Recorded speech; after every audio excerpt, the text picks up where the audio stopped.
Hello, everyone. I'm Crystal. I'm Kristen. And this is Damsels After Dark, a show where we, your favorite damsels, deep dive into a book each week from cover to cover. Every episode, we will discuss a few chapters, giving a complete walkthrough while we rant, obsess, analyze all of it.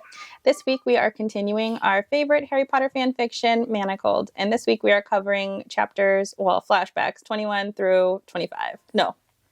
What is it? 16 to 20. No. 21 through 25. I said it right the first time. You Okay. were right. Sorry. Let me try again. Well, I think you should just leave that in there. Okay. Just 21 through 25. It's my turn. Oh, this book is free to download. This book is free to download, and the link will be in the description below. As always, our episode contains spoilers, so if you don't want this book's secrets revealed to you, please come back and join us when you're ready. Without further ado, let's jump into it.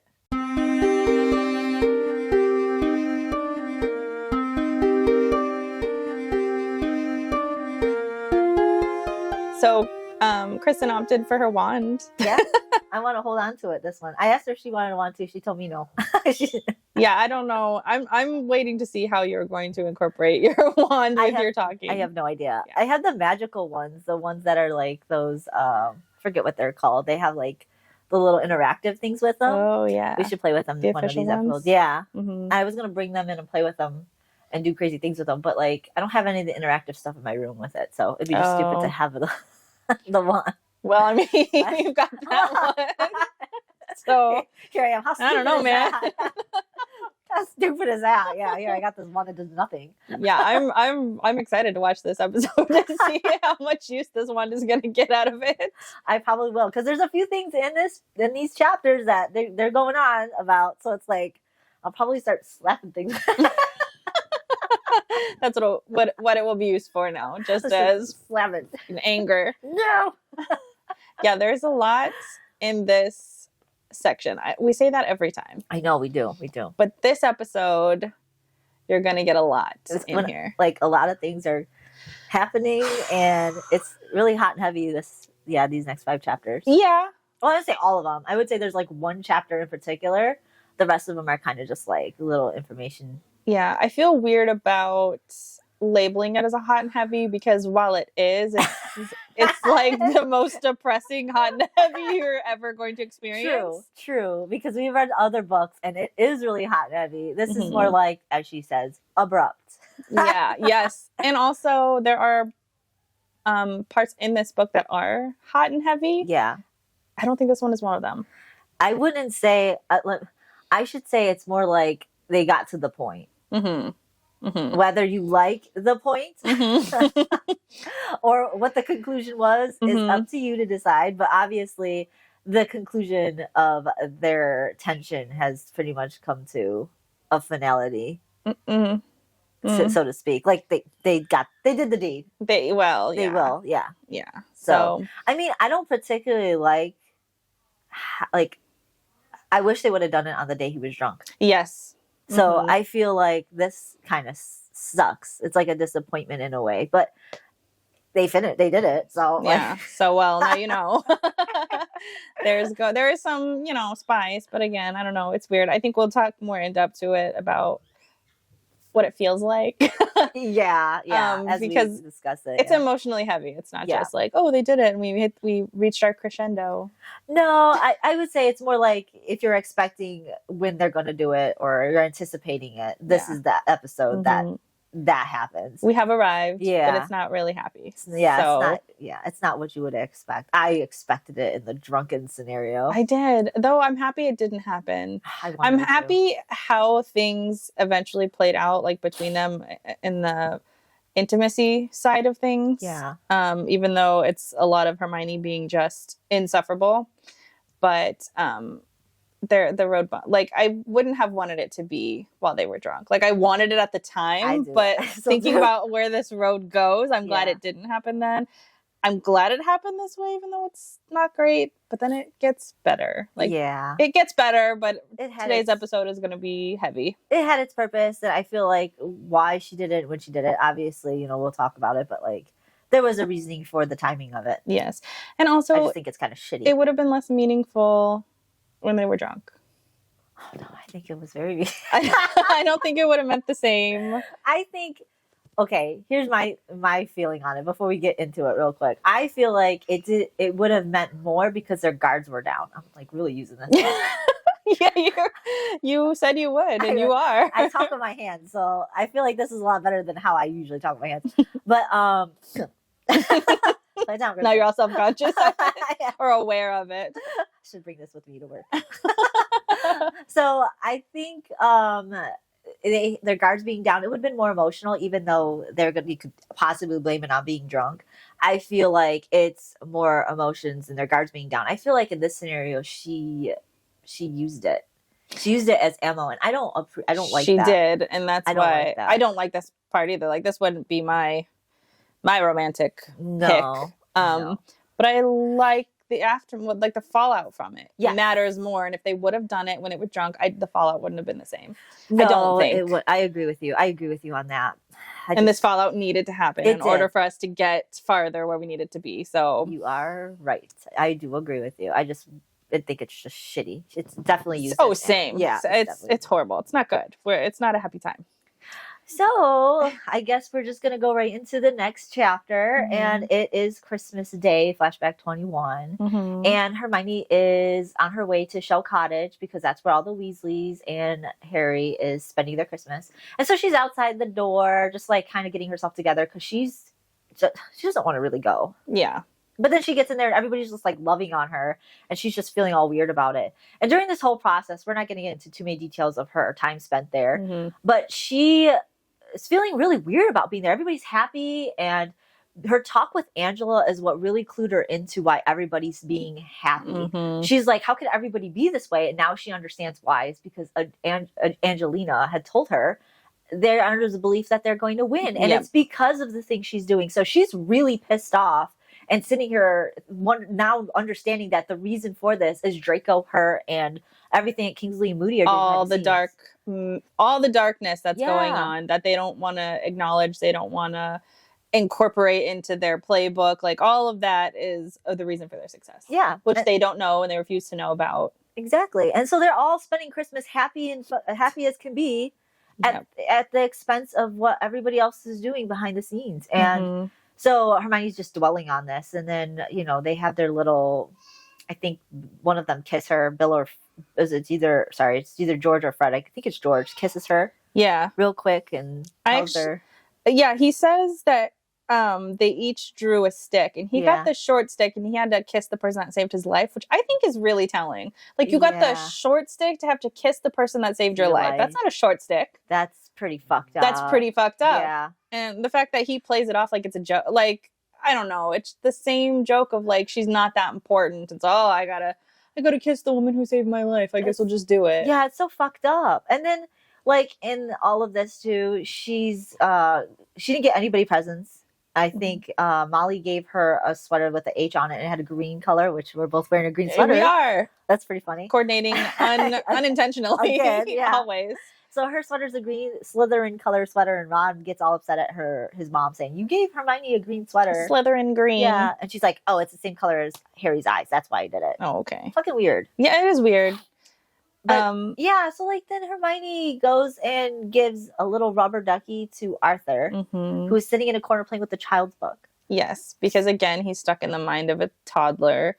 He's super excited about it too, and he runs to one of the brothers, Bill, and starts yelling to put it in the sink. And Hermione had noted earlier that the gatherings haven't been big for Christmas in the past because after Arthur got hit, he can't handle big crowds and stuff. So it is already weird that this one has more people than just the Weasleys. Like, it has a few more people from the Order too. So again, because this is a celebration for them because they believe that they're winning. It's so ridiculous. It's so ridiculous that she's feeling weird the whole time. She goes and sits down, and I believe Harry is sitting next to her, and Molly brings Ron over and sits them all together and tells her she wants to take a picture of all three of them. And of course, Hermione's feeling a little weird, so they all sit down together, and I think they have a conversation after the picture.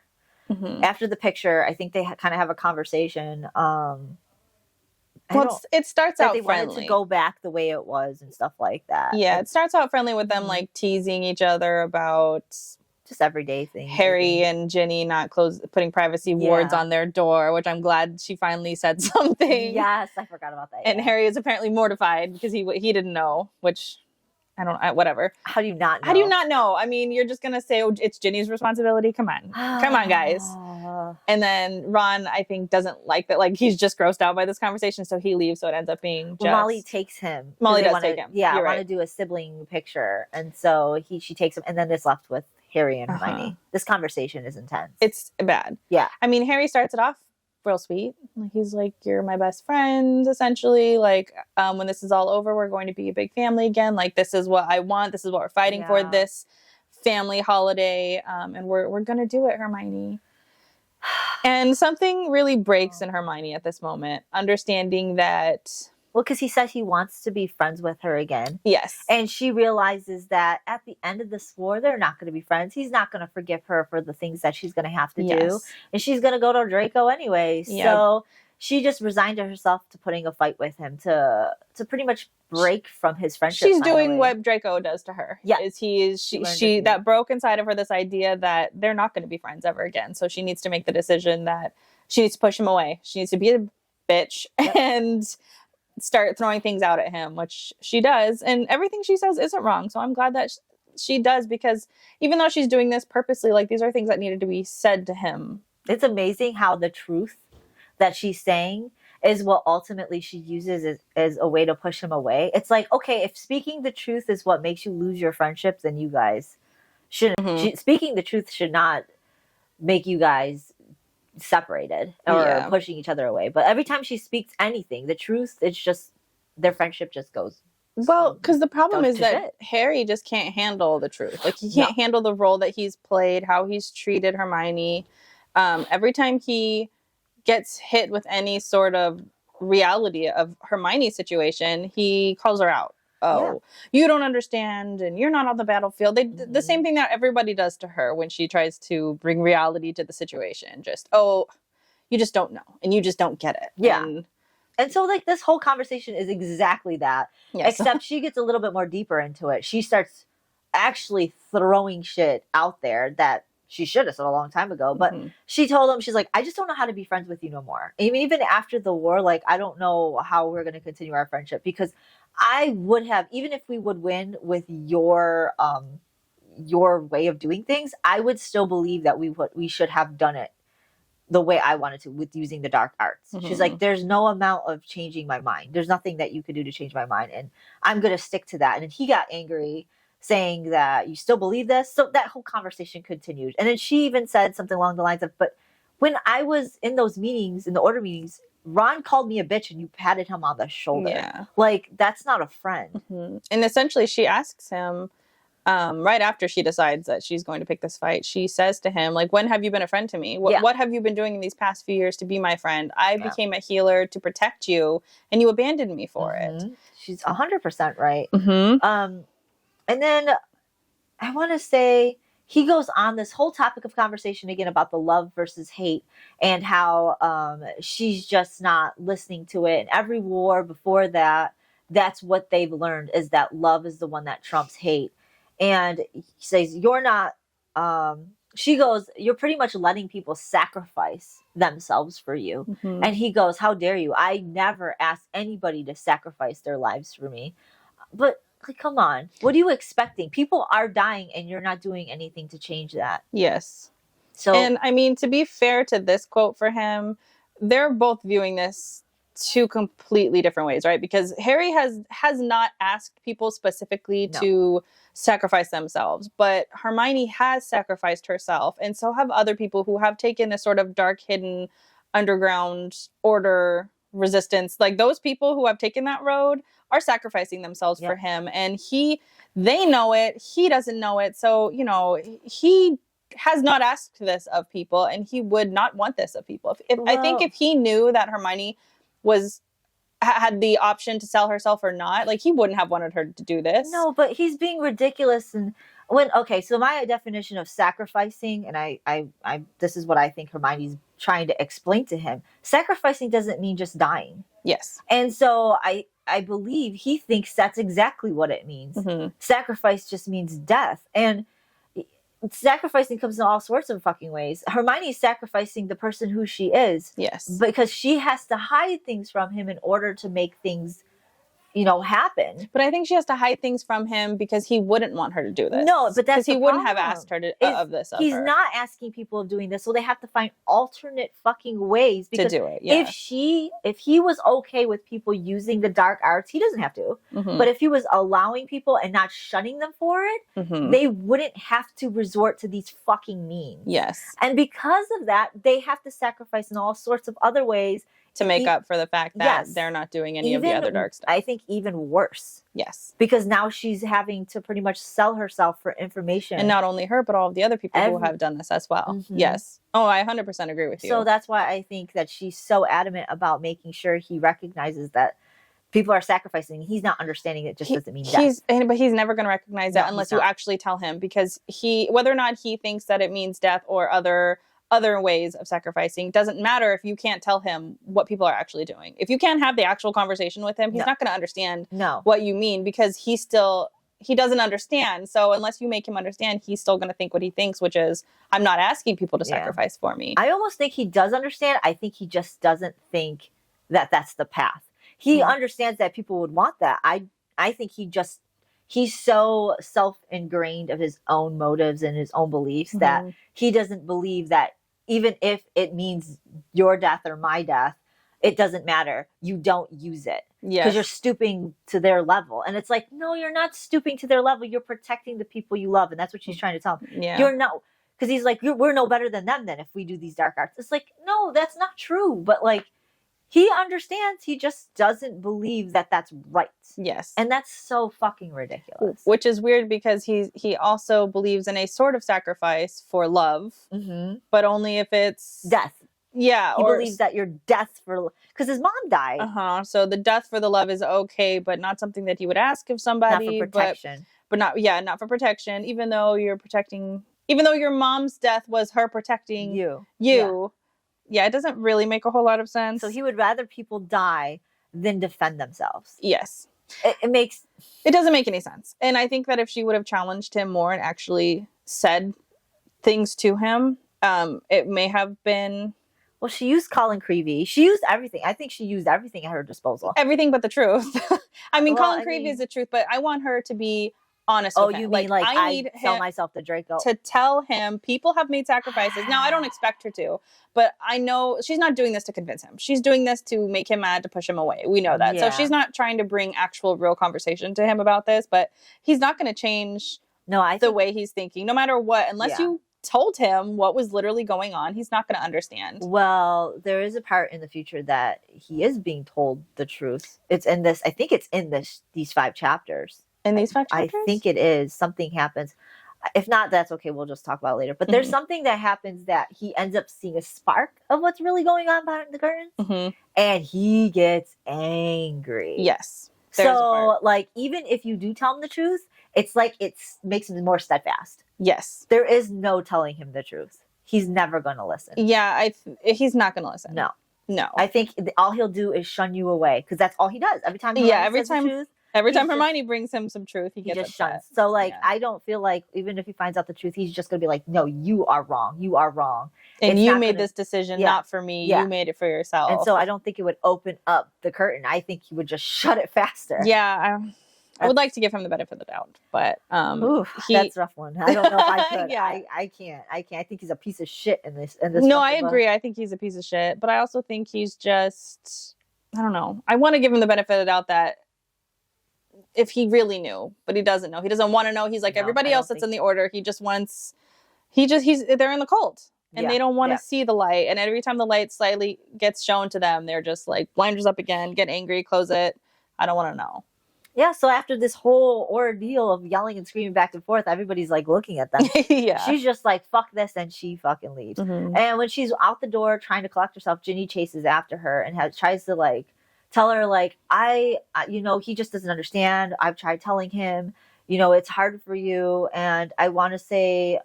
Ginny also says, I know what you're doing. Yeah. I know that you're trying to push him away. And she's like, I just can't pretend anymore. She said everything she told him was the truth. It wasn't that she was doing it and lying. She's telling me, she's like, I can't do this. Like, you guys are all in there having a good time. I can't pretend that we're all going to be fine. Or friends or family after all of this. And she's like, I've given myself after the war. There is nothing left for me. Like, after the war, I'm pretty much, Hermione's pretty much resigned to knowing either she's going to be dead or she's going to be with Draco. And either way, that's not friendship. No. She's not going to have friends or family after this. No. So then she just went to Grimmauld Place at that. And she didn't want to talk to anybody. And then Moody told her that Snape wants to see her to discuss her progress with Draco. And that's the end of Flashback 21. I hate these conversations with Snape. I hate every single one of them. Yeah, he drives me crazy. This conversation with Snape is the one that starts things in motion, though. I hate this conversation too, but like he tells her. Yeah, I just don't like. He gives her a time limit. I don't like him. Like he's just so. They're just. The men who have put her in this position are so like blasé with it, and then they're angry with decisions that she makes while she's in this position, and they're all coming at her like it's her fault. Yep, every single one of it drives me insane. Yep, and then they fucking use her by they control her by using Harry, her connection with Harry, which I don't understand why she even allows anymore. She knows she's not going to be friends with them, so I don't know. My thing too is like. They're trying to protect Harry as a savior, so she should already know that that's what they're going to do. So using him shouldn't be something that she should fall for. Yeah. Because you'd be like, if they were trying to tell me that, they were like, oh, you're going to do this for Harry because we need to protect Harry. It's like, you guys are going to protect him anyways. Yeah, no matter what. So don't try to put that bullshit on me.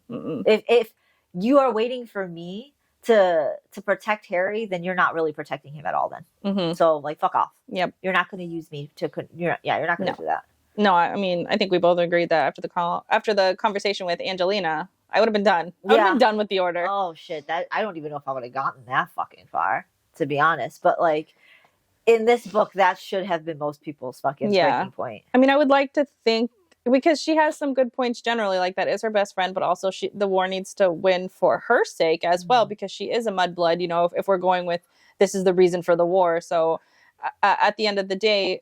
All of the incentives points that she needs to keep doing what she's doing. So I can see why she got to the point that she did. But man. I can get that too. I understand that. Like at that point though, she should have been. And I think kind of she was. I mean, this is why it's all transparent. It is. She's pushing everything away. So But no, because she keeps loyalty to this Order she does. all the way down. So no. Yeah, we're not done yet. She does keep getting here, later. Like it's the worst. That's true. You are right. I forget. Yeah, this conversation in particular. So we're on Flashback 22. This is still December, obviously, because this is right around the time. So I think it's Christmas Day still. Yeah, I think it's like the next day after she fights with Harry. So she goes to Snape. Now this is also the same memory she had in one of her seizures from before the flashback. So we're not going to go into too much detail, but it is the love potion scene.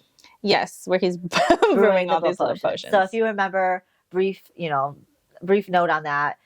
He was telling her that Voldemort was going to be using love potions as a weapon. That's pretty much what that conversation. And he's choosing to do it at his home and set up at the research lab because he doesn't want people to have great breakthroughs. Like, again, he's just trying to pretend like he's working on it while not really working on it. So he tells her that. Oh, she tells him about Draco knowing about the Sussex development, and then Snape was surprised that Draco even knows anything about that. And she goes, well, you said he was a good spy, and Snape was like, yeah, apparently. So he tells her that Snape had dismembered somebody and flayed them. Draco. Sorry, yes, Draco. Somebody. Snape told her that Draco had dismembered somebody and flayed them. And he's pretty much going rogue. And he wants to know what the fuck is going on with Draco. Yes. And the person he dismembered, it was like on one specific, the dark mark arm. Yeah, it was a Death Eater that had a dark mark on it. And Hermione's like, well, I thought you said he wasn't a sadist. And Snape goes, yeah, I said he wasn't a sadist, but I didn't say he wasn't into... He says torturing and killing. He said, did you think not being a sadist means that he never tortured anyone to death? I'm sure you read his runes. What manner of things do you suppose he does ruthlessly and without fail?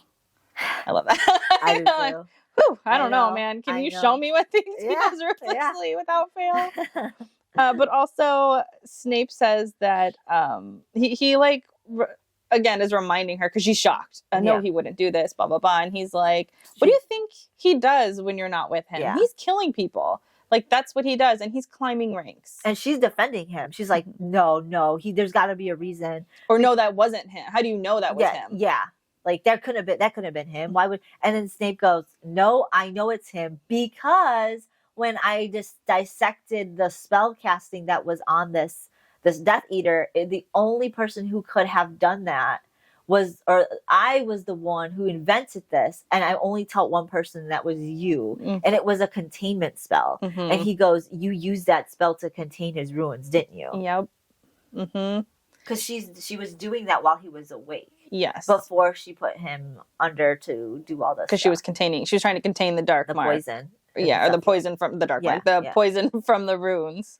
And she got into him she's like, well, you're the one who told me to keep him alive. And you're the one who told me that, what did she say? Something along the lines of, I could heal him. You didn't tell me I couldn't heal him. And he goes, well, is this the part where he tells them, I didn't think you would be able to heal him? Yeah. And he was supposed to die? Yeah. Essentially, the big reveal here is that they knew, they specifically, Kingsley, Moody, and Snape specifically went and made a big show of the attack that they did back in June. They specifically used way more intel than they needed to. They made it more, what's the word I'm looking for? I don't want to say flowery because that's not what I'm looking for, but more. I mean, you could. They made more of a showing of this whole mission than they needed to, and they did it specifically because they were thinking that he was going to take. They were hoping that Draco was going to take the brunt for this, and they were going to kill him for that. Yep. And when she had suggested that she was going to heal him, they didn't think she was going to be able to save him. And not only that, like, Snape was the one who did the venom, who milked the venom to actually get all that for Draco's wound. So Snape knew that there was no possibility that Draco could die or was going to live. Sorry. So Snape asked Hermione, "What did you do? What did you do to keep him alive? What did you do, Hermione?" Yeah, because it shouldn't have been possible. And so she admitted to using the Heart of Isis to keep him alive. And Snape was livid. Yeah. He's like, you could have sold that. You could have done so much stuff with that. You could have given it to Harry. Yeah. But you gave it to fucking Draco Malfoy. Oh, he was fucking livid.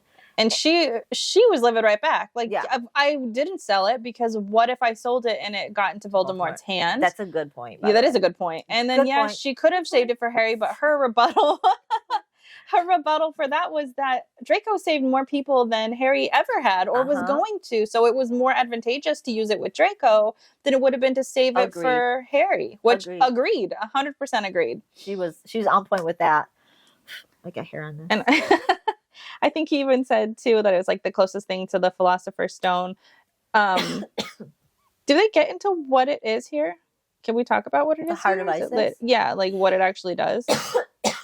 I don't think he actually said what it does. He just says it's a close to Philosopher's Stone. He's close to the Philosopher's Stone, and he said that Draco's not. You use it on Draco Malfoy, and Draco's not loyal to anybody. And she goes. He said something along the lines of, "What did you think that he was going to confide in you about his motives after all this?" And that he told her that he believes that Draco is trying to get the dark mark off of him so he could pretty much disobey his master and take over the army himself. That's why he's climbing the ranks. So the thing with the dark mark is that it's cursed. So when you try to get it off, you like bleed forever. So like if you were to, I don't know, try to take part of your skin off, like you're just going to keep bleeding and there's no way for you to fix it.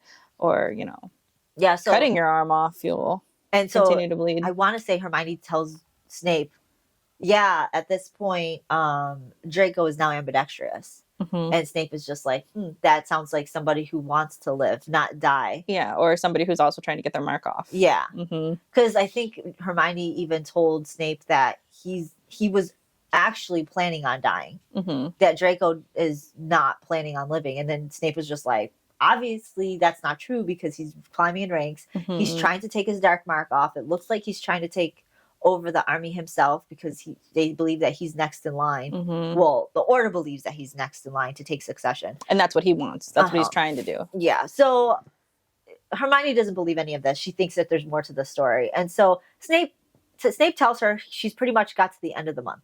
Yeah. He says to her, too, that she's compromised. Yeah, like, she's compromised. That's why he gives her to the end of the month. He's like, basically, I can't trust what you say anymore because you're too in deep on this. Because obviously, if you can't see the writing on the wall that this is his plan, then you're too like in puppy dog love phase with him, essentially. She's like, because she admitted to it. She admitted that she has feelings for him. So Snape told her, get him under control or that's it. And he's like, we'll give you a week to tell him.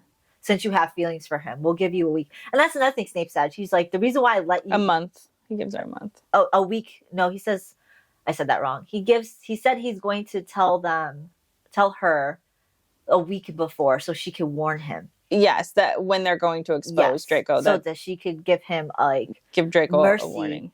So that way he could do a mercy killing to himself. For himself if he wants to, Snape also said the reason why he allowed Hermione to heal is one, because he didn't think that it was going to work. But two, it was almost like they were already bonded. And he thought that they were doing it for Hermione's sake. Because they wanted her, they know how she is about healing people. Yeah. So they wanted her to feel like she's tried. And that in itself is so fucked up. It is. They knew she was going to possibly fail at healing. And then when she does everything to succeed because they know she's got a bleeding heart, why are you going to treat her like Now shit? They're mad at her. Now they're mad at her. I'm mad at them. And now they don't trust her. Now she's not loyal to the order. And she even yells at him. All I've done is for the order. Yeah. All I do is for the order. And it's so, I feel so bad for her in some aspects, even though she pisses me off. But like, she is balancing this rope of like knowing she's going to betray Draco while also having to develop feelings for him because that was the only way to get into this position. And now you got all these fucking assholes who put you in this position in the first place, constantly coming at you for every decision that you made to get you where they wanted you to be, which was his obsession. It's so annoying. Especially when he's got these runes on the back. It's even worse now. Yeah, so I don't understand what they fucking want for her. But essentially, Snape says to her, we'll give you 1 month to get things under control. You have 1 month to get him under control, however, to get him leashed. And then if you don't, we'll give you that last week, we'll let you know where you can go tell him and give him a more humane exit. Yeah, so that he can go kill himself. So, and after this, she's obviously super upset. Like, as you would be. Every time she's with Snape, after a conversation with Snape, I'm like just as mad as she is. Well, here's the thing is Snape and her, he has a camaraderie with her that he feels like he could tell her stuff that Moody and Kingsley will not. And she also tells Snape stuff so that Snape could tell Moody and Kingsley. So that's their back and forth. So even though Snape's a piece of fucking shit, at least he's telling her the truth and she's telling him the truth. They're the only one who are being honest with each other. She's not even being honest with Draco. And Snape and Hermione are the only two honest people with each other throughout this whole book. Yes, 100%. Even though it's annoying, it's the only truth that's between anybody. Yeah, but he just doesn't need to be such a dick about it. Or at least get your story straight. Like, what do you want her to do?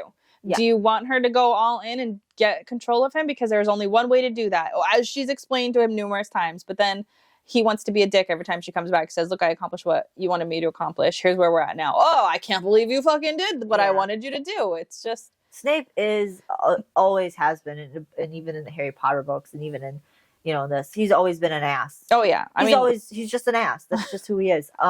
Also, he's a spy on all fronts. So it's like, like at what point in time is does his feelings ever show? Like really, when he has conversations with her, he's just an ass. And I feel like that's part of who he has to be because he's a spy here. He's a spy there. He has to be a spy, a double spy for this one. It's got to be so hard, like to be able to play on all fronts and then come back and then having to deal with the Hermione Draco thing. Like, I feel like he's an ass and then it's just too much. I think I would be, if I was a spy for everything and no one was appreciating shit, because no one's appreciating Snape either. But Hermione does, though. Hermione was defending him at the orders for a while, for the order meetings. Hermione's the only one that doesn't see him as the evil villain. So it's like this camaraderie that they do have. He doesn't he's never respectful to her about it. Like I think he's respectful in a different way. I think he's only respectful after like their next meeting. Their next meeting that we're going to get to here is the only time he's ever showing me that he's respectful and that he actually cares about her. Because all I see is him just, bitch, why are you doing this? Like, well, maybe when it comes to the Draco thing, but I think in the order meetings he has defended her. Oh, in the order meetings, yeah. But when it comes to them being like honest and I don't want to say intimate in that sort of way, but like just those two together when he can shed all of the nonsense, he's still just being a raging asshole. Yeah, no, he is. But I think that he's a raging asshole no matter what. I just feel like he's being indifferent. When it comes to a lot of the Draco things, I think he doesn't say anything. Like that, I think the whole him meeting her with her every time, I think this is the only time he's actually gotten mad. Mm-hmm. The other time he just said, well, if you succeed, you might be the end of us. Mm-hmm. I think he was telling facts, but he was being indifferent. He wasn't angry. Yeah, I mean, this is the only time he's actually angry with her. Yes, and it's not that he's angry that I think that he's an asshole. It's just that he has these unrealistic ideas of what she should and should not be accomplishing and how she should and should not be doing it. Like he has these ideas like he knows what's the best way to do it. She's just not doing it right. And every turn she's doing it wrong, but I put her in this position fucking anyways. But like, I think even though we definitely have a disagreement on this, I feel like in some way, shape, or form, Snape does show his consideration, even though he is indifferent a lot of the times. I think he does show his consideration at this point. Like, hey, I think he's telling her the truth. Whether he's being, I think he's being an asshole, but I think he's telling her the truth. And at the end of the day, he's saying, you're compromised, but prove it, see what you can do about it, fix it, get what you can, and then. Yeah, I think he's also telling the truth. I just think he's just very confusing to her. Like it feels like telling her one thing, doing another. It's like he's telling her something vague enough for her to run with it, and then she runs with it and she does things, and yeah, she does do other things. I think it's a hard position for her to be in because she can't go to Snape with every question. She can't come to him and be like, okay, so what should I do now? Like a lot of things she has to make on the fly. She has to make these decisions really quick, and so she's sort of going through here and she's coming to him, and I could see how he could be like, this bitch, she keeps doing this, she keeps doing this. I don't even think he's doing that. Or well, I guess the like craziness of it, right? Like, oh, now she's putting the heart of Isis. Oh, now he's become obsessed with her. Like those are things he probably didn't mean. No, I don't think, because he planned on Draco being dead already. Exactly. So if I'm taking what you're saying, he probably didn't mean those. But at the same time, it's sort of confusing on her end because now she understands her understanding is hold his interests. Her understanding is what she knows day to day being with Draco. He's so absent of that sometimes it's almost like they're having miscommunications on things, and she's running with things that he's saying, and then he's like, I didn't say that. Yeah, you took it too far. But it's just like, but it's just hard. And maybe it's his indifference or his coldness to her when he acknowledges these things that kind of drive me crazy because I think he's an asshole. And I get that's his personality, but at the same time, it's like, God, come on, man, you're telling her things, and then she's going with it, and now you're like, I think that's not what I meant. Yeah, just like, but that's kind of what you said. You should have been more clear. Now you're like, why did you put the heart of Isis? It's just I think he just doesn't realize how much shit she has at her disposal. I think he's not taking into account for like the heart of Isis or her feminine wiles. I think he didn't recognize her feminine wiles as being something that could help leash Draco. Yes. I think the heart of Isis was something he didn't think that she had. So I agree with the fact that I think there is a miscommunication there at that level, because I don't think Snape realized how much Hermione had at her disposal in order to reach Draco. And then when he's thinking, hey, hold his interest, he's probably thinking she's going to do it at a basic level because she doesn't have the heart of Isis. She doesn't have the ability to leash him because he doesn't really like her all that much. And lo and behold, that's exactly what I guess that's why I'm saying that he says a lot of things and he doesn't know things. Like that's what makes me mad, is that he doesn't know anything, but he has a lot to say about things. And that's more what I mean. And I'm also irritated with the fact that the reason why that's the truth is because Hermione isn't telling the truth about everything at her disposal either. So they're both like, wait, what? You did what? And she's like, but I had this. And he's like, wait, but you shouldn't have. And I think that is... And then you used it? Yeah. Yeah. I get it. That's where the conversation is. But I also would be more like, in Snape, she would be like, you should have done that. Like, but it's funny. It's funny that you're Snape and I'm Hermione. Like, but that's what you said. It's like, no, that's not what I said. Not what I said. So I agree with Snape on the saying he didn't say that. I understand where he's coming from, but I also understand why Hermione did it. I just don't agree with the idea that Hermione is. If anything, I think she should be more mad at Moody and Kingsley because I think they're more running the show. 100%. They're more of the issue. Yeah. There's just not drawn out conversations between them like there are with her and Snape. Yeah. So I get more of a taste of like dislike for Snape when I have these conversations with him, and then we get to the one after this, and I'm like, yeah, that conversation. You fucking care now? Yeah, now that conversation. Maybe that's why I'm so mad. Yeah, because like that's the conversation I get mad at. I'm not mad at any of these conversations with Snape beforehand. I just have a bad taste in my mouth with conversation with Snape. He just drives me crazy every time. Yeah. And then we get to the end one and I'm like... Yeah, no, that one I am entirely with you on. I do not like that conversation with Snape. But these ones before, I'm actually not bitter about. Yeah, I could see. Yeah, I'm trying to like hold my position and my emotion about things up until we get to a point. Because then it's like, okay, I did not feel this way at this point. Like, I wasn't mad at Snape here. I wasn't mad at... I was mad at Moody and Kingsley right now, but I was not mad at Snape until that. See, I was mad at Snape right after the first fucking conversation. He just left a bad taste in my mouth when he was like, again, I said it before, but like, we sold you off to slavery, but you're not great, so fucking figure something else out. Like that already, I was like, I don't like that. I actually found it funny. I was like, he's telling you the truth, bitch. Yeah, he is, but like, God, you're an asshole. And it's like every conversation is that way, and I'm just... I don't know. I'm over it. I like Snape. I don't like you. You're rubbing me the wrong way. I don't know what it is, but fuck you. Every time. Yeah, you can be fucking honest, but you don't have to be an ass. Yeah, I don't mind indifference. I don't mind it. I think see, it's funny because I don't mind his indifference, but the minute he shows emotion, I'm like, no, fuck you. Fuck you. See, that's why I don't like it. This is like not at one point have you given a fuck, but now all of a sudden, no, now you give a fuck. Like I don't. I hate him. Keep that indifference. Keep it. Don't show emotion now. Don't care. Yeah. So funny. I think that's my problem. I love that we both hate that part, but for absolutely different reasons. Yeah. Well, Hermione is also not happy about this conversation. She's not upset, but she's just like, again, he likes to slap her with the truth. He can't just be like, again, my issue, right? He can't be a little fucking nicer about it. I don't know. But she actually goes back to Draco. She goes back to the shack and she's saying to herself, it's like a Thursday, and she's like, I shouldn't be here. No, she's not supposed to. She's not supposed to be here. She knows that the wards are there, so the moment she goes in, he's gonna know. And lo and behold, she literally opens the door, and before she's even in, he's there. Yeah, I love this part. It's a good part. I love this part so much. It's like the shortest, sweetest little part, but essentially she goes in and. What did she say? Like, I just wanted to... I just want to see how you were doing, if you were okay. Because there was a small skirmish that happened. And he was like, that was a couple days ago. Yeah, she's like, I just want to see how you're doing. He says that was 2 days ago. And she's like, well, I've been in the hospital because we had a lot of wounded people. And so I got here this is the first time I've been able to get here.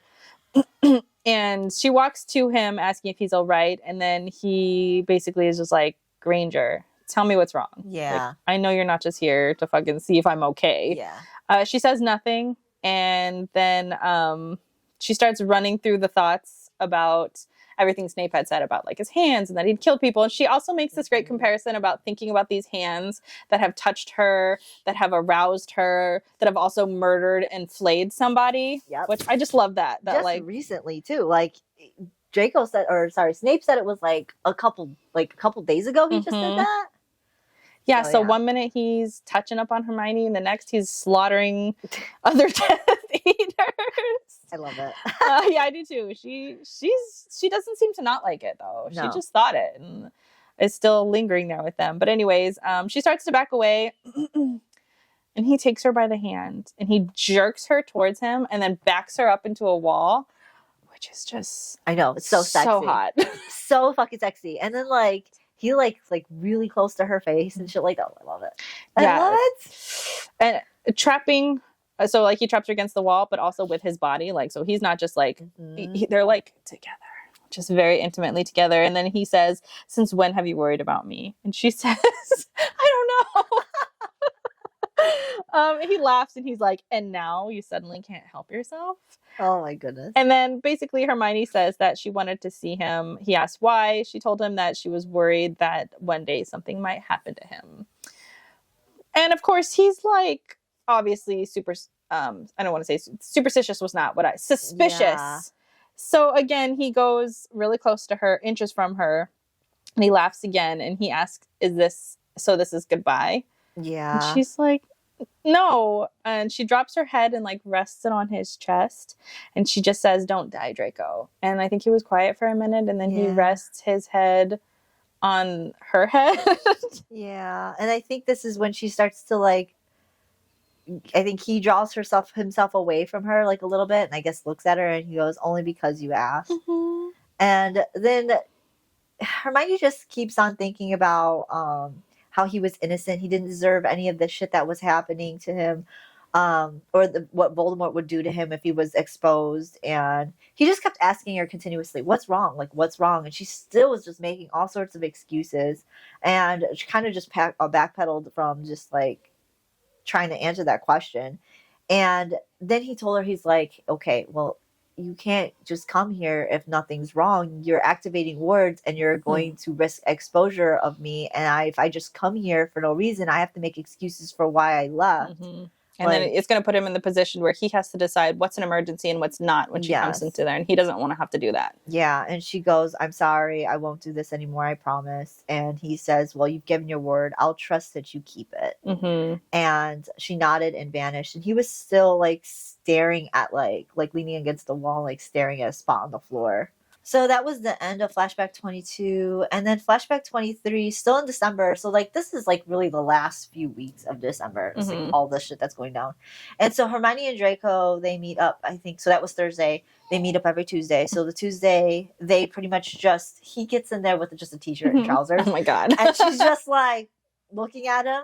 And he said suggestively he didn't want her to get her tangled in his robes. Yeah. Because they're about to do combat. So, like, I can imagine he just probably, just eyebrowing, yeah. Oh, yeah. Please, a t-shirt and fucking jeans is much better, please. More skin-to-skin contact. Like, that's way more intimate. Sure. Know. So, yes, they're doing close quarter combats. I think that she, with or without the wand, he was doing all sorts of tactics with her, showing her how to beat up werewolves, hags, vampires, and I guess at one point in time, she was, like, telling him, you're so close to me, I could stab you.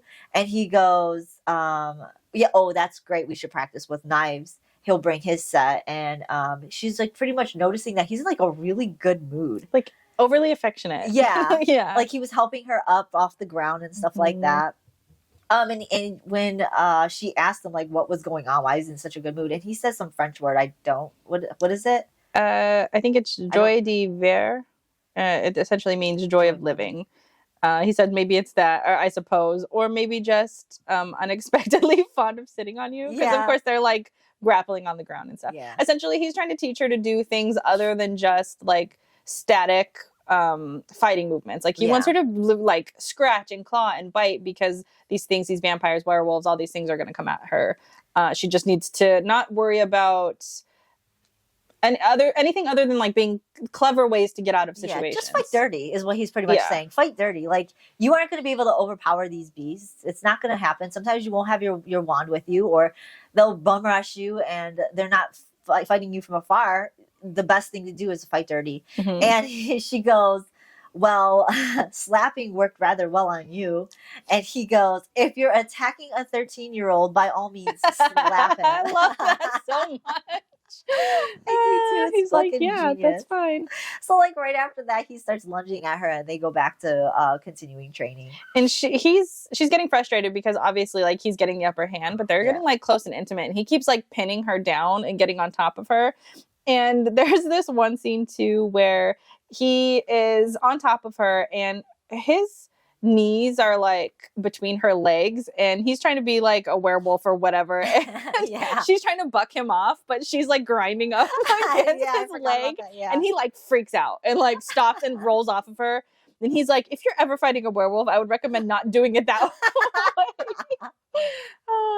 Like, that's just hilarious. Come on, you liked it. That's why what? Wait. I think that ended up stopping their whole scrimmage. Yeah, for too. that day. Yeah, he was like, I can't. So she goes back to Grimmauld Place and she notices like she's all covered in bruises and stuff like that. So she goes to the bathroom and rubs Murtlap essence on her and tries to get back.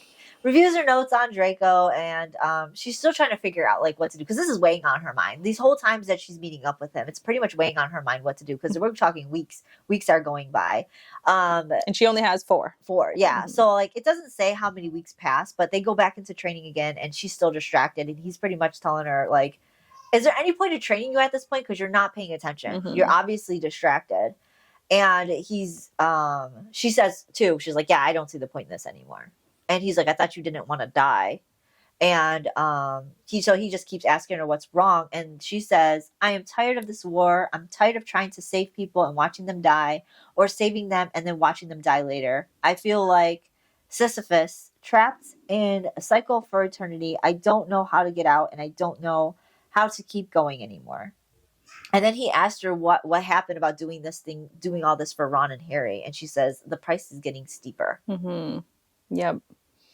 It's sad. It is sad because she's realizing what this price is costing both her and what it's about to cost Draco. Mm-hmm. And so, yeah, they have another one of their training moments, right? Isn't that when he does it? Yeah, they're still training, but I think he's like getting really close and looking down at her and just like, because he's at some point in time, they're so close to each other when they're training. Yes, and like on the floor. Yeah. And he's like above her, and I think he's looking at her, and almost in a way that she says it looks like he's trying to memorize her. And then she starts thinking in this moment that Draco has been more worried about her than anybody else has, which we've known and we've said. Yep. She's thinking like how like he's devoting so much time that he probably doesn't even have to train her because he wants to keep her alive. He doesn't have to make her do anything because obviously he told her she could say no. So he doesn't really want anything from her. No. So he's doing all of this, and obviously it's just really confusing for her. But anyways, as he's like over her, he looks down at her, and she says his expression was closed, but his eyes were intent, as though he were memorizing her. Then his expression flickered, a soft flash of familiar bitterness. And she knew. He was waiting for her to betray him. He knew that she would always choose the order first. That was the thing that had always held him back. He anticipated it since the very beginning, before the possibility had occurred to her, and he trained her anyways. Yeah.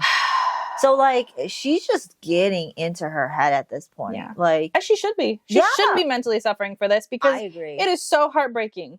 I agree. That he knows what's happening. She knows what's happening. She's still burrowing herself in there. She knows that he's stopping himself every time from, like, fully getting there because he knows she's going to be the death of him. Yep. So, like, at this point, he's still staring at her and he's, like, reading intently at her, trying to figure out what the hell's going in her head. And without obviously using mind reading. And so she's just like, I think she realizes it. So she just stops. She's like, "I'm done moping. Let's keep training." And so they do. They continue training. And at some point in time, they get really tired. But he ends up on top of her again. Mm-hmm. And this is the last week she has. This is the last week. She hasn't yet been told that she has a week yet. Is the last of the month. Yeah, she has to turn her memories over at the end of this month. And so this is the last week she has before she has to turn her memories compromising over. Memories because they're going to get prepared to turn it over and expose him. Yes. Mm-hmm. So he's on top of her again and their faces like inches apart. And he's staring at her. His hands are wrapped around her waist and over her head. So she's just like, and a compromising position. Oh, yeah. Very compromising. And she realizes next week, I'm going to have to turn over my memories. And he knows. He knows he's going to betray her. She's going to betray him. But obviously, he doesn't know it's this soon. Yeah. So she's like being mopey. He's picking up on it. He's picking up on it hard. And so he pulled himself away from her and he got up. And as he was getting up, Hermione fucking shot out her hand, grabbed him, and brought his ass back down to her. Yeah, she did. And she kisses him. She kisses him. Deeply. Deeply. And I think that like shocked Draco. Yeah, he was like... What the fuck? And so at that point in time, he just he just went in for it too. Yeah. So, they said she deepened the kiss. Yep. And then that sort of broke his resolve, and he just unleashed. Yeah, he couldn't hold back at this point. No, those runes were rooting. Yeah. It was so hot it threatened to burn her into oblivion. It was possibly a kiss goodbye. Yes, it was. So hot. This is her saying pretty much goodbye. Yeah. Well, I mean, she in her head, all the thoughts that are going on, she doesn't know what's going to happen in the future, and she just she went for it. Yeah. Well, and this was also kind of her last chance to leash him or gain control over him, and so she really did take it. Yep. And boy, did they really go at it. Yeah, he gave in to her kiss. He wrapped his arms around her, kissed her savagely, and this says that the heat was like wildfire. I would burn in that fucking wildfire. Oh yeah. I would just take me. I would be ashes. Yeah. I would just descend. Just take me to the other world, please. Burn me alive. They were ripping clothes off. She said Draco lost some buttons because she ripped his shirt off. Yeah, it was just insane. Like, he ripped hers off, and then she said, despite how cold he acted, his name was apt. He was a dragon. He kept walls of ice around himself, but there was a fire in his heart. God damn. Shit. God damn. I said I went to church last fucking week. No, this is the church scene. The Church of Dragons. The Church of Dragons. Woo, I should have more dragon stuff today. Yeah, it's the middle of fucking October. It's like 40 degrees outside. It's hot in this room. It's hot in this room. Steaming. Right, so they get down and dirty, and and I think she says it was not romantic. Sweet. It was not romantic. Nope. It was rough. It was hard. It was like bore from desire and desperation on both of their parts. A collision of two opposing forces. That sounds beautiful. Yeah. I don't care. It's the hottest description I've ever heard. And so I don't really want to read this unless you want to read this. No. But they pretty much do it. And he not slowly, he's centers himself and goes right in, and he stops for a little bit, kisses her sweetly, and then they just go at it hard. She I can't, because she says while they're doing it though, his eyes are really intense out there. Yes. So this is what locks his ass in. Yeah, she locked him down. She got it. She knew it. Yep. She fucking knows it. And at this point, she's also thinking because it's our first time, it hurts. Yeah. But she's trying not to show that because one, she doesn't want to ruin the moment, but also two, she wants it to hurt. She's thinking if this is hurting me as emotionally, then it should also be a physical pain too. Because what she's doing is fucking shitty on all fronts. Fucking shitty. And she also mentions it here too that she bit back a cry of pain. It hurt. She was glad. Okay, I already said that. She manipulated him even though he didn't want to cross that line. So she pushed him over that line. I mean, talk about no consent. He did not want this to happen. No. He stops himself every time, and she sort of forced it on him. She did. In my opinion, she forced it on him knowing exactly what was going to happen. He knew exactly what was going to happen, and she did it, and he can't control himself. She knew he wasn't going to be able to control himself once she pushed it past that point. Yep. And he knew that too. Mostly because of, I think, his runes. His runes, yeah. Mm-hmm. He had no ability to control... once it was unleashed, what he wanted. I mean, he said literally that the things that I want to have a harder time dissuading myself from, and literally you're on each other, you kissed him, what? There's no way.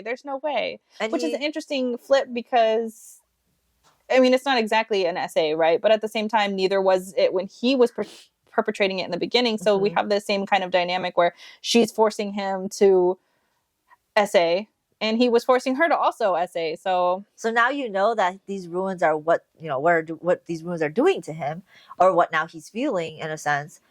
Think about how he was forced to essay. It was almost like even if he didn't want to, those ruins are making him fulfill his duty and his goals. Yep. So even though he was battling that as well with his ruins. Mm-hmm. So damn, that fucking sucks. Yes. He's been through a lot. Yeah. We're talking about what all Hermione's been through, but damn. No, Draco. All because of her. Yeah. It's all of her. Yeah. So he's in this position now, obviously, in this position. Yeah. And so he wants it. He knows it's fucking shitty. He knows it's happening. And she knows that what's happening. I'm not talking about just the sex. I'm talking about the intensity of what's to come after this. Yes. Mm-hmm. So obviously he finishes. She says, at least I didn't come. This bitch. Okay, yes, it was abrupt. She said it was whatever. He's panting over her ear, asking if she was okay or whatever. Well, good. At least I understand. I mean, I think she doesn't. She's happy she didn't because, well, one is that she shouldn't derive pleasure from this. This is a horrible moment. She knows it's horrible. Yeah. Everybody knows it's horrible. That's why I said they should have fucked in the goddamn drinking session. Yeah, well, then she could have gotten her pleasure, but no, I'm glad she got pain and no pleasure here because she deserves no pleasure right here. No, she doesn't deserve pleasure here. I'm pretty fucking bitter about this. Yeah, it's not a good scene. Yeah. I think this is such a magical thing that Senlin Yu did, is that she built up this chemistry this whole way, and then she gives it to us, and it's like, I don't want it like this. It's a bitter sex. It's bitter. Yeah. And it's like, it's everything that you wanted. I remember even being in these moments, like heart racing, like those same emotions, but it's like you feel everything that they're feeling. I'm feeling the anxiety, and then after it, you're just like, I was so upset about this. Horrible. Yeah. And then on top of this, he pulls away and he looks down and he realizes what happened. He realizes she's a virgin. Yes, and even before that, though, he gets up and he's like running his hands. So he's like, fuck, because he knows. Yes. And then now he knows she's a virgin on top of it. Yeah. He's like, oh, and you're a fucking virgin. Yeah. He's like, great. You got what you fucking wanted. He even says that. He's like, you got what you wanted. He does tell her, though, I would have known that you were... I'm glad I had the wand for this episode. Fucking Hermione. Yeah. But he does tell her, if I would have known, I would have been gentler. And she's like, I wouldn't have wanted that. No, I didn't want that. She didn't want that. She wanted nothing but pain, which is fucking good. Oh, my God. But yeah, so Draco's just like, fuck, you got what you wanted.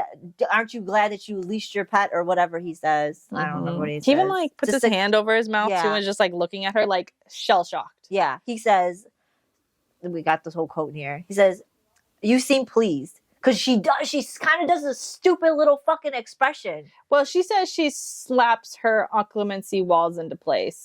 But she also says that she realized what she did and she could use it. That's what it's Yeah, that's the last fucking part of this. It's literally the last sentence she says that. Yeah. But before that, she realizes what she's done and she has this expression on her face. And she knows that she has expression on her face because, it says, Hermione thought about how she got him right where she wanted. Now she could take advantage of it. Draco noticed her expression and said she seemed pleased. To have successfully hoard yourself out. Happy to know you've got your chess piece locked in place. And she goes, well, that was my job. You have to have known that was my mission. He goes, of course. I just never thought you'd actually succeed. I didn't want you. When I demanded you, I didn't actually want you. I realized that everything at the beginning was an act. That's what Hermione said. Hermione says she knew everything was an act. So they go in this whole discussion about how he picked her. To briefly explain, he says that he picked her only because he wanted somebody who wasn't going to get picked up in a fight and blow his cover. And he remembered Snape talking about her coming back. He remembered that she hated him when he was in school and that maybe her hate would be so deep that he wouldn't actually have to worry about them liking each other. True enemies to lovers. And so he said he wanted to see how she was going to succeed and getting him to fall for her. And he thought it'd be funny to watch her try. That's pretty much their conversation. Yep. And then he actually tells the truth about his motive. About what his motive is. Yep. And it's so sad. He ends up telling that because she says something really fucked up. I can't remember exactly what it is, but that's what started him getting on the conversation of, do you even know why the fuck I was? Because she says, oh, you're climbing your ranks. You're doing this, you're doing that. Because now she's better about it. Yeah, well, she's essentially kind of regurgitating what Snape said. Yeah. And so Draco's like, do you even fucking know what you're talking about? Do you even understand what happened? No, because Snape doesn't know what the fuck he's talking about. No, Snape didn't know. He's going off of what he thinks he knows. Yes. And so Draco tells her, like, well, the whole time when my father went to Azkaban, my mom was locked in a fucking cage. That cage that you guys saw, well, we read in the beginning, Yeah. So she was locked in the cage and she was being tortured for 2 weeks prior to Draco coming back from school. When he came back from school, he saw that his mom was in the cage and the only way to get her out was to kill Dumbledore. Yep. There was obviously a difference in the books and the movies. Draco's mom was not in the cage. Therefore, he didn't feel the threat was actually toward Draco. Like Voldemort was going to kill Draco. not his mom. Mm-hmm. But in these books, he used his mom, and that was what was the ultimate reasoning for why Draco killed Dumbledore as fast as he possibly could. Yes, because he wanted his mom without out. hesitation. Yeah, and now his mom suffers from tremors because he didn't just put her in the cage. He was torturing her in that cage. And if you remember, that cage isn't tall enough. Yeah, it was like 5 foot. Yeah, so like she was always sitting down, and so she was like having tremors, and Hermione was like, well, what about your aunt? Didn't she know? And he's like, yeah, but she was always loyal to Voldemort, and the only reason, but she had enough love for my mom to make sure watch me succeed. Yeah, because she didn't care before. And he also says that after he killed Dumbledore, Voldemort still stayed in the house. He stayed with them, and it was like sending his mom off, and that's why he had to take the Dark Mark too, is to again prove like his loyalty and all of that, because he was still around. They didn't tell his dad because his mom did not want the dad to know, because he would do way more harm. And he wanted to ruin, he didn't want his chances ruined to get revenge. Yes. Because he used to know what the fuck Lucius was going to do. Yes. And so he made a comment too. He's like, I bet the Weasleys would have been really happy if I would have fucking told my dad, because I guarantee you Lucius wouldn't have taken all his anger on the Weasleys. Yes. He would have took it out on Voldemort. Yep. And that would have ruined his whole family, to the point where Draco may have never gotten his revenge that he wanted. Because his dad is a fucking crazy lunatic. But then, of course, his mom dies with Bella. And then he said there was no reason to possibly go that route. And he wanted to he had his own agenda at that point. Yeah. He even said he tried to take his mom away, but she didn't want to leave without him. No. Which is So sad. sad. Yeah, it's so sad. And so she stayed, and they took potions. The mom took potions to like hide the effects of the tremors and all of that. But I even think he was talking about a time when she was shaking, and didn't like Voldemort stab like a knife through her hand at like the dinner table or something, because she wouldn't stop shaking her hands on the table. So like she was tortured in the cage, also continued that torture outside of it. But all of this was the leading cause for why he did what he did. But he even said he couldn't go to the Order and say, well, I'm doing this to avenge my mom, because it didn't make sense, because nobody really knew what happened, and they would just be like, what do you mean avenge your mom? And she died 2 years ago. And he was like, I didn't know there was a time limit on grief. So he thought the best thing to do was to choose a person, particularly a girl, to say that he wanted to keep her, because it's true Death Eater style. And a pardon. Yeah. Like those seem more realistic things, instead of avenging your mother's death. Yeah, so he said he had to play the Death Eater role, and the Death Eater role was asking for a pardon, having a girl to be at his disposal as a sex slave, he tossed in his mother's death, but it wasn't like the main focus, because he thought that the Order wouldn't believe it. Yeah, and so she realized he's telling the fucking truth. Yeah, because he is upset. Yes, he's very upset. Sobbing. So yeah, like I think he's sobbing like on her shoulder too. Yeah, and she was like, I didn't think I would ever see Draco cry. And he was also saying, I can't do this again. I can't do this again. Saying that pretty much the feelings he has for her, he didn't want to have to live through that, because the feelings he had for his mom, he loved his mom, and she was hurt, and he doesn't want to watch another person he loves. And she wouldn't go away when he needed her to go away, and he knows that like this is going to be the same thing. Yeah, because Hermione's not going to abandon the Order, because we know she's loyal to the Order above anything else. And somewhere in this, there's an illustration too. Yeah, when he pulls up his Dark Mark, he's like, do you even know why I've got this? Yeah, and there's an illustration. That's the illustration. Yeah. Pretty. You got some heavy shit over here. But yeah, and so at the end of this whole thing, she says that horrid line. She says she finally got to see she got to see him truly, and saw his broken heart. She could use that. Yeah, she apologizes to him, and he's like, I don't want your fake apology. And she's like, no, but I really apologize. But then you're going to go and say exactly this. She could use this. Like, bitch. Remember this. Yeah. Remember this. And there's going to be another part, because then down at the end, there's some more. But just fucking this bitch. I hate her so much. So this is I could use this. Yeah. This is the end of flashback chapter 23. So then we go into flashback 24, and this starts in January. And I think this is, which is weird, because this goes right into this is right after she says, I could use this. This is the same day. It's still with Draco crying. Yeah. And she withdrew her hand from his face. I guess she was just like wiping his tears or whatever. And they have this conversation about what's going to happen now. I think this is pretty much why he wanted to go up the ranks. And he told her, well, it's to maximize the fallout because I knew the order was going to expose me. This is pretty much their conversation about the truth now. It comes down to the truth. It comes down to Draco saying why he did what he did, that, I think he mentioned about how he's going to try and get out of his dark mark. Yeah, because he admitted to dismembering the Death Eater, and he wanted to try. Yeah, he's saying he was trying to figure out how to get the dark mark off. And then so like Draco asked why he kissed her, she kissed him, and all this other stuff, and she admitted that she just didn't, or why heal him, or why do any of this stuff, and she says, well, I just didn't want you to die. I didn't want any of this stuff to happen to you. And he laughs. He told her that. He laughs because he found out that the Order never expected him to be healed. And I don't think she tells him about she still doesn't tell him about the heart ISIS. No, not here. Yeah. And I it's funny that he laughs because he knew. Yeah. He knew the Order expected him to die. He knew That's why he was so mad at her. Yeah, that is why he was mad at her. And so like at that point in time too, Draco he asks her, was this whole point of this, what we did right now, was it a goodbye fuck? And she says, no, it wasn't supposed to be like that. No, you're right. It wasn't supposed to be a goodbye fuck. It was you to leash him. Yeah. She tells him, though, that they gave her a month to get him under control. Yeah.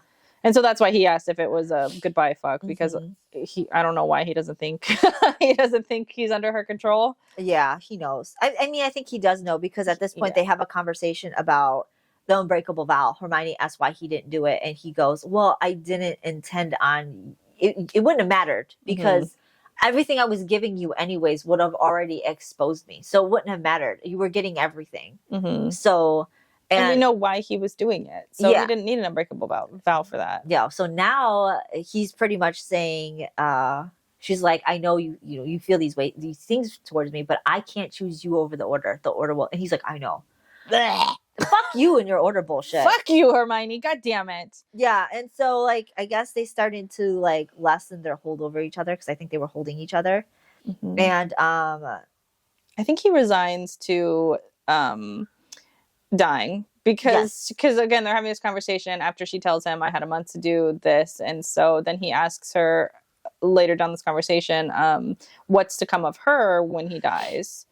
And she says essentially, well, I've proven how good of a whore I can be, so I'm sure I'll just be marketed off to the next Death Eater. Well, Draco also says to her that what did he say?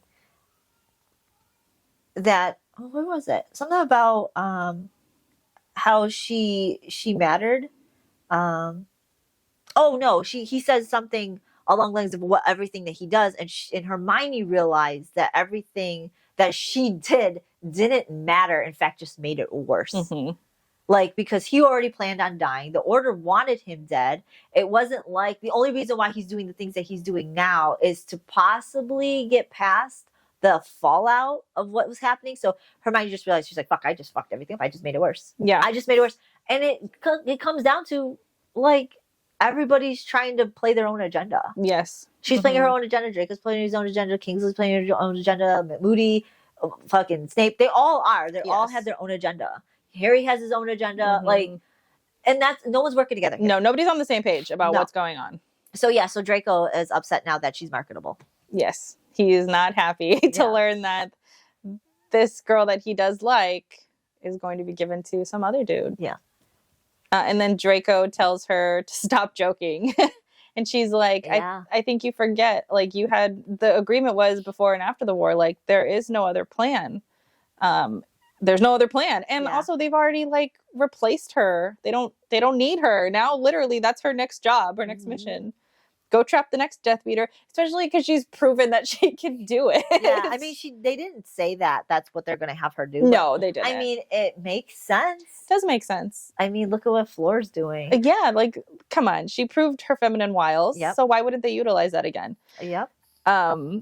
Basically, he says that he didn't realize that he had made her marketable. Yeah, and so because of that, now Draco's like, I'll do whatever it takes. I'll make the unbreakable vow, whatever your order fucking wants, pretty much. Just like, I'll do it. Mm-hmm. And that way you could show that you have control over me. Mm-hmm. And so that's when Hermione remembers that quote. The quote of like, Malfoys are close to being dragons. They do not share, are obsessive about what they regard to be theirs, which is... Yeah.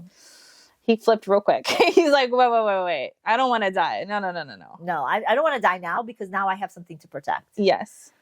And so she tells... so she tells him basically that she's going to go to Snape and she's going to tell them essentially that he's willing to take an unbreakable vow, that she succeeded. She leashed him. Yep. So practically like all this other stuff in between is just her saying that I think she leaves Draco after that, and she goes to Snape's to let Snape know. Now, this is the conversation we both fucking hate. Yeah. I'm going to try and shorten this. Like, I really don't want to say... I just want to talk about the main points. Her and Snape have this conversation. She tells him everything that Draco said. I got him under control. He'll take the unbreakable vow. Let Moody know. I don't want to tell Moody because Moody and Kingsley don't want to listen. They think I'm compromised, which is funny because she believes Snape believes she's compromised. But I think she believes that Snape still thinks that Hermione can get some control because he gave her that month. Yeah. So I think at this point, I think Moody and Kingsley would have just already been like, nope, we're exposing him. For sure. Snape allowed that time. So she pretty much said, I successfully did it. And Snape is like, what did you do? But you know what I did. You do? And this is what pisses me off because now he's questioning it. Why wouldn't he just say, okay, I'll let him know? No, he starts to question what she fucking did. He's like got his hand on her shoulder, like tightly squeezing it, getting upset at her. And she doesn't, I don't think she says what she did. I think she said, I don't think you want me to tell you or something along the lines. But she tells him, he gets mad. I think he walks away, takes another potion to kind of calm himself down before they had to continue the conversation. She doesn't tell him exactly what happened, but she does tell him that he wasn't violent. So, like, we know. Yeah. He knows. Yeah. He knows what happened. So he doesn't actually get angry by saying anything. His expression and his demeanor appears to be angry. But I think he believed that Draco may have been violent with her. I also think... I think he gives her potions. He does give her potions. Yeah. She goes into the bathroom too to like freshen up real quick because she looks like, I think from the moment she walked in and was like, I did it. He was like, he knew. Yeah. And she sort of tiptoed around it, right? Saying that, well, he wasn't violent about it. And I thought that she had said that it was like her first. Did she tell him that it was her first time? No, she doesn't. I thought she did. He gives her a contraceptive and a headache potion. She says, I don't need the contraceptive, and hands that back. And he's just like, oh. And then she takes the headache potion, though. And then he himself also takes another potion to kind of calm himself down because he's angry. And then he gives her another potion, and she's like, I could take this. And he's like, other people can care for you. I know you will not use this. I know you will not make your own or take from your own wares. So use this. And this is probably why I give Snape a little bit more credit than he may have deserved, because I think he's right. I think even if he did try to show her any kind of emotion, she probably would not allow it. Like herself, she's punishing. She's self-punishing.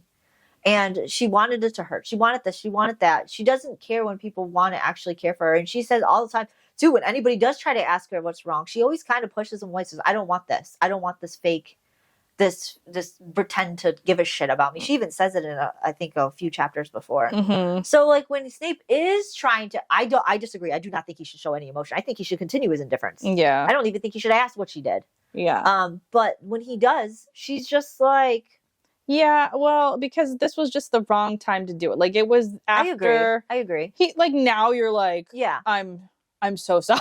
Yeah. Like What do you mean you're so sorry? Why do you care now? I don't even think he says sorry. No, he doesn't. I think his way of saying sorry is by saying, yes, you are now without a doubt the most exceptional asset to the order. The order possesses. I am sorry for that. And I don't think he's saying sorry for what happened. I don't think he's apologizing. I think he's saying sorry because now she's so important and it's in the wrong way. Yes. I also agree. And I think but I think his actions of getting her the contraceptives, like these were all very caring actions of like, I'm so sorry. Like, I'm sorry this happened without actually telling her. And the problem is that when she actually needed somebody to be there, he wasn't there. And now you're like, oh, okay, so it's come to fruition that now we fucked, even though that's what you sent me there to do. And now it's I feel bad. I'm sorry. I had you go this route. Like, fuck off. I think, okay, so I agree with you completely. I think he should continue being indifferent. Problem is I think he already thought Draco was going to be dead at this point. Yeah. So I do agree that. And I think that's why he's like, fuck, this went too far. I was trying to kill him off before it got to this point. But it wouldn't, like, they already thought that was going to happen like day one. Yes. Oh, I agree. So, like, you already were pre-planned. You knew this was going to happen. I think maybe he thought he could stop it before it could happen. But day one, you're right. You knew day one. Yeah, I agree. But I think I think the fact that it hasn't happened, I think he was realizing it didn't happen yet because she had to be willing. That he's like, okay, maybe. Because he believed he wasn't a sadist. So I think somewhere down the line, I think Snape believed that Draco still wouldn't push it that far. I think he knew Draco enough, and I think he was trying to prevent it from happening. Even though there's a possibility, I think Snape believed that he could still try to stop that from happening, and it didn't. Yes, I think you're right. It's just the only thing is that now he's trying to show emotion, and I don't think it's more. I think he needed to back the fuck off. This is the time where I would have liked a little bit more. Now, he does give her a potion to help relieve the residual discomfort from the breaching, which is why I thought he thinks she's a virgin. Yes.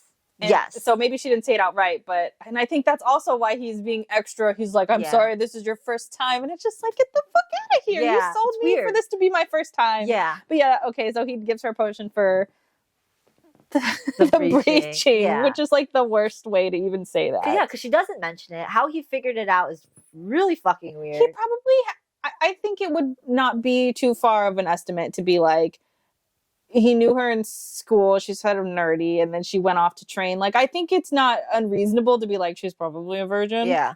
Or maybe how she acted. Or maybe even, maybe she just didn't have time to have a lot of sex. And now, I mean, Ginny said as much. Yeah, so maybe even if he didn't know if she was a virgin or not, the idea of it possibly being sore because it hasn't been a while. Yeah. I mean, because she was only spending time with Snape for a longest time. And clearly he knows they weren't doing nothing. So yeah. Anyways, fuck you, Snape.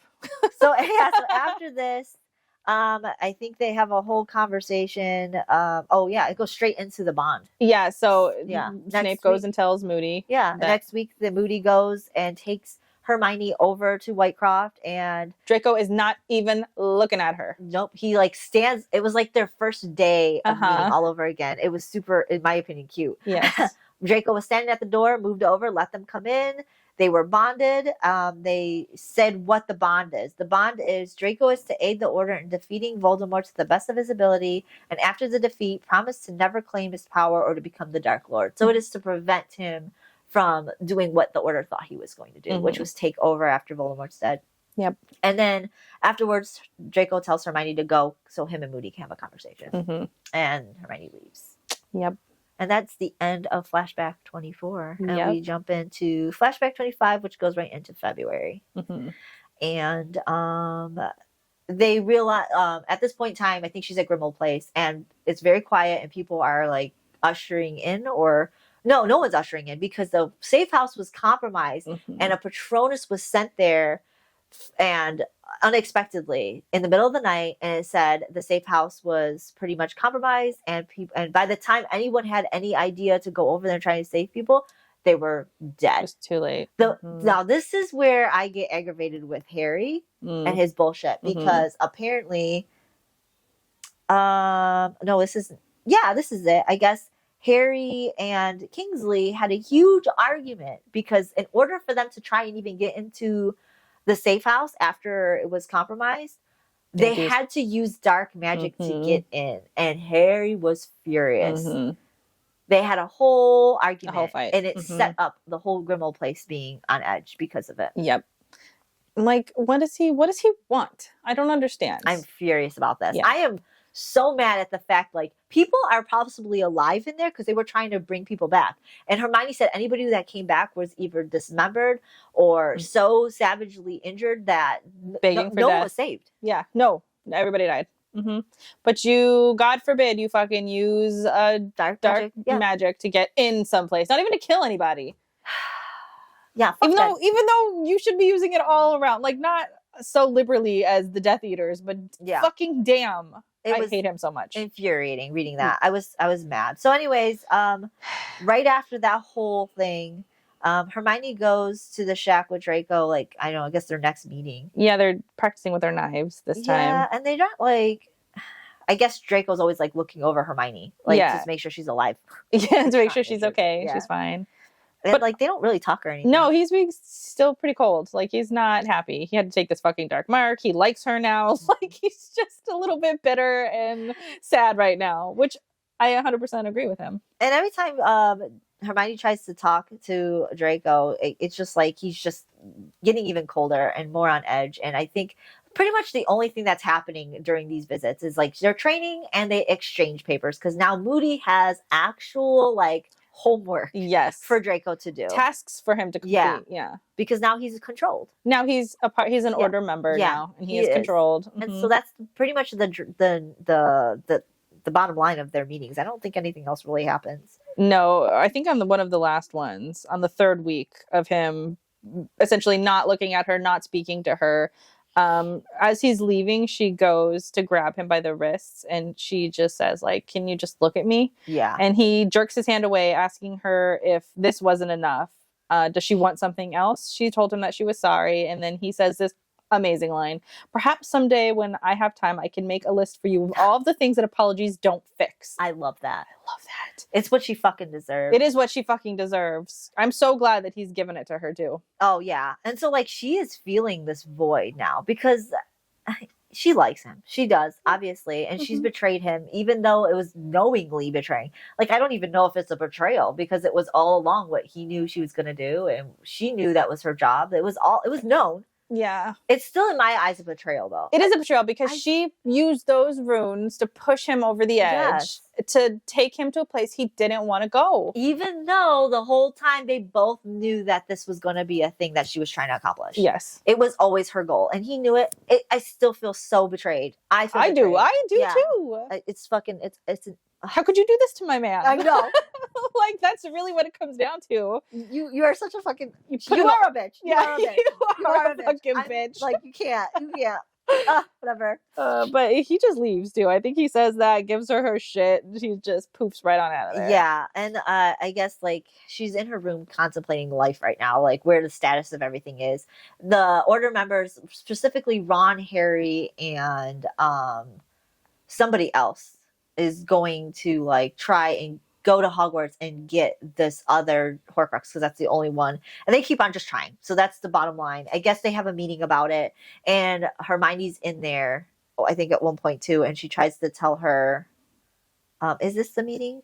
No, I think she just talks about them having a mission to Hogwarts. I don't think this is the meeting yet. No, yeah. I think there's no tunnels or whatever. They realize. No. I think what comes back is just that they or Harry had left, but that they were trying to find a way to sneak into Hogwarts. So that's what they're going with now. But I would like to point out that also during this time, she finally destroys all her notes that she has on Draco, and she says, it felt cruel having them, and she wanted to burn everything. Like, bitch, we were saying this like 5 episodes ago. Like, why is she still taking notes? Stop it. It's like, so do you even impersonal. Do you even really need notes? Like, you need notes. You're doing this shit every day, and you're understanding him on a deeper level. Do you really need to? Did you review those? Did you go every time before your time with him to go? Okay, this might No, you don't. Like, you know your plan. Your plan was to get into his heart. Like, that's not something you needed to note for. No, you don't need to write that shit down. It's fucking annoying. Finally, after fucking him, she gets rid of the notes. I mean, those notes get her into some shit though.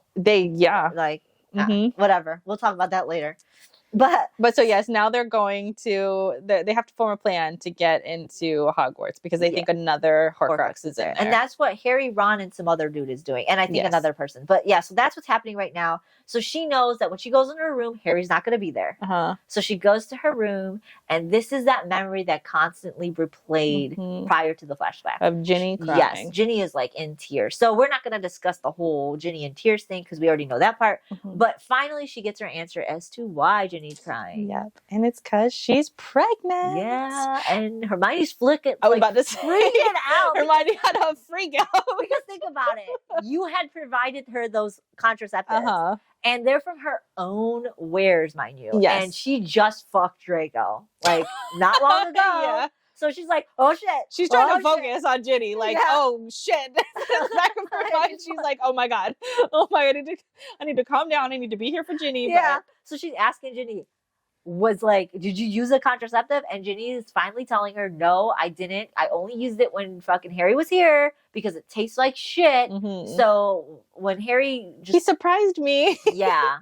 They had surprise sex. Yeah. And then she said she used a charm and she thought that would be enough. Yeah. Clearly it wasn't. So now she's pregnant and she doesn't want to tell anybody. So Hermione and her come up with a plan to pretend she's got some kind of disease. Yeah. Well, she says like she can't tell Harry because Harry will freak out and it'll make him even crazier than he already is. Yeah. Hermione says, well, what about an abortion? She's like, I absolutely can't because Harry wants nothing more than a family. And if he knows that I aborted it, he'll support me, but he'll be very upset. Yes. So they do come up with a plan of like a very specific... It's a specific disease. A spattergroit? Splattergroit? Spattergroit? I don't know. But yes, it's a disease that's highly contagious and it can take months to heal. Almost a year. So it's like the length of the pregnancy. And so when she takes this potion, it's supposed to mimic it to the point where I think you could still be contagious. Because she says anybody who sees you, don't let them see you because they can be quarantined. Yes. So, but it's on a surface level only. So she doesn't really have the disease, but she takes it and it's surface level. So even those are still contagious. Yeah. And then it has like like boils and stuff. And Ginny's like, did it have to be this one? Like, this is the one? She's like, yeah, it's the only one that will mimic everything you need and be safe for the baby. So that's what they decide on. But yeah, she can't. And she says she has to tell Kingsley the actual truth because that's the only way that we can get this without like causing a huge uproar because obviously it's contagious. This specific one is contagious. Just the disease in general is super contagious. So she agrees and they tell Kingsley and then they lock her up. Well, they're going to lock her up. They are, yeah. She spends time working on this potion. She does do a diagnostic charm on herself. She does when she gets free. She's like, oh, fuck, am I pregnant?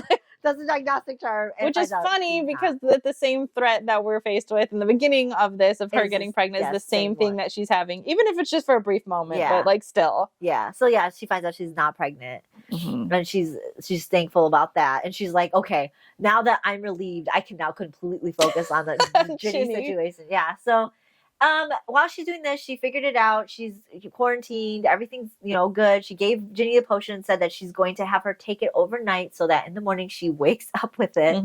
And I think this is right around time that Harry, Ron, and somebody else come back. And shit did not go well at Hogwarts.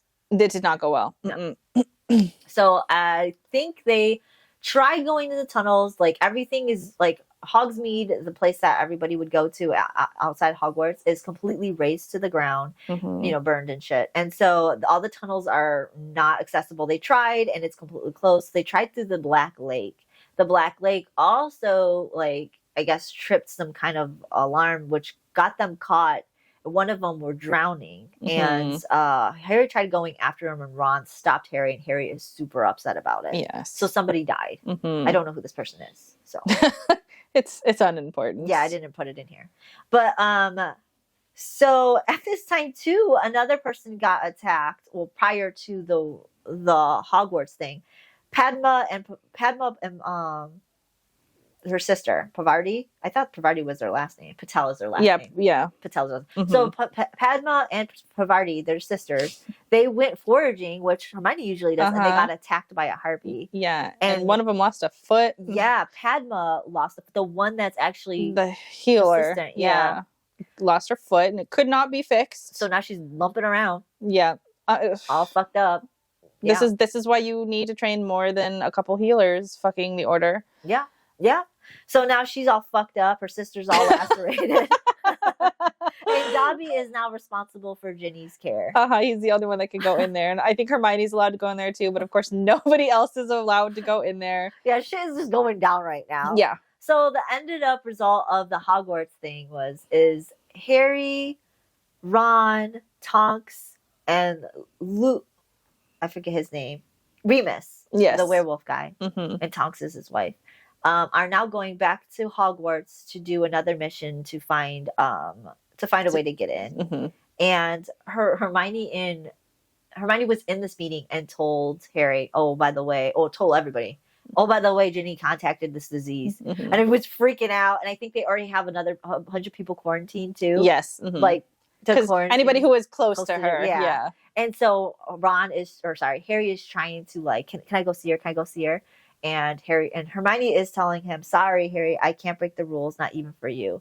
Which is a lie, because all they've been doing is breaking the rules for him. The funny thing is, though, she was mentioning that he was giving her this look like they did when they were in school, how he would convince her to break the rules, because that's what they did. They broke rules together in school. And he was trying to do that look like, oh, let's go do this together. And it's like, she's like, no. We're not friends anymore. Yeah. That's not going to work. Yeah. Her friend is Ginny. Ginny is her real, true, only friend. Yeah. Like, well, and Draco. Well, yeah, I think Draco's one. But also before this final meeting too, they have a final meeting before the end of this chapter too, which I think is sweet, because again, they're not really talking to each other, but he does tell her, like, tell Moody to feed you, because... Oh, Draco? Yeah, Draco. Yeah. Right before she leaves, he's like, and tell Moody or Kingsley or whoever he says to feed you, because you fucking look like a skeleton. Yeah, he said a corpse. A corpse. Like, he straight said a corpse. Like, oh, fuck, man. I look that raggedy and ugly and decrepit. Shit. You don't gotta tell me to eat. Yeah. Apparently you gotta tell Hermione to eat, though. You do. But I mean, look how she was being fed prior. Like, I don't say prior because this is prior, but like before the flashbacks. Yeah. She wasn't eating. Yeah, I think this is... Or she forced her to eat, pretty much. Yeah. Anyways, this was a tough episode. Yeah. I hate it and I love it, because we get to a point where we need it to be at. Yeah. She locks him in during this horrible event, but it's still horrible. It still hangs heavy. Like, I remember being so sad and just anxious during this entire time. So upset. I was really excited about the drunk scene. Okay. Yes. Let's just put out there. I love the drunken stuff. I hated the ending of that. I mean, it was funny. I do the follow.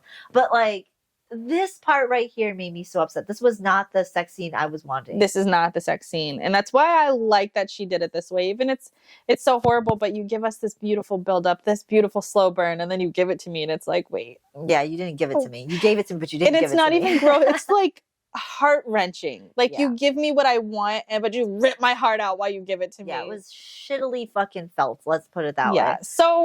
So beautifully done. Yeah. Like, this is a masterpiece. It is. Of how to do this. It's got all the feelings. All the feelings. And they're gross. Like, I don't want these feelings. These are sad feelings. These are depressing feelings. I want to feel like, after the end of a sex scene between a slow burn, I want to feel good things. I don't want to feel this way. Just like, we were so mopey when we were reading this. So mopey. We were mopey as fuck. I'm like, what's the point of going on? just lay here in my bed for the rest of the night. And we were reading it side by side, pretty much. Yes. I think maybe you were a chapter ahead, or I was a chapter ahead at one point. But like, we were reading this, and we were so mopey.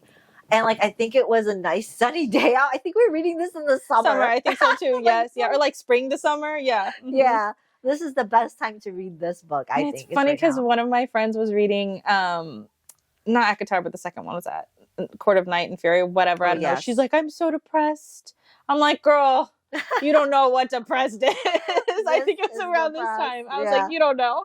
You don't even know. Oh my God, yes. This took me on a roller coaster. The anxiousness that we are going to feel in the future. Yeah, like this is where it starts. Yes. This right here. And I tell you what, it doesn't end until the very end. Exactly. And even then. Yeah, I was feeling anxious the whole rest of the way. I don't think I stopped being anxious. No, I didn't know peace till the end of the book. Even closing the book, I was like, I'm still anxious. Yeah, like my heart, my palms are sweaty. Like, I can't breathe. It's so hard. It was pretty rough.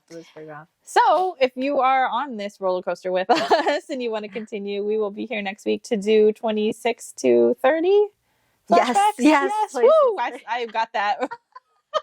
I don't know how, but it came out. But anyways, we'll be here next week for those ones.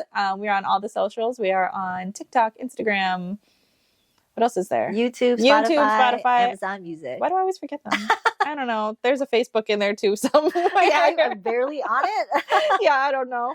But definitely like, subscribe, comment, just so we can communicate with you on everything. Tell us your ideas. Hey, even let us know what side you were on about the Snape situation. Yeah, are you on Snape's side or are you fucking fuck that guy? I just want to say I'm not on his side. I just think he's indifferent. He is indifferent. I don't know. That's what he tastes like to me. All those conversations, I just want to throw up. I hate him so much. Anyways, we would love to hear your guys' opinion down below, and we'll see you next week. Bye.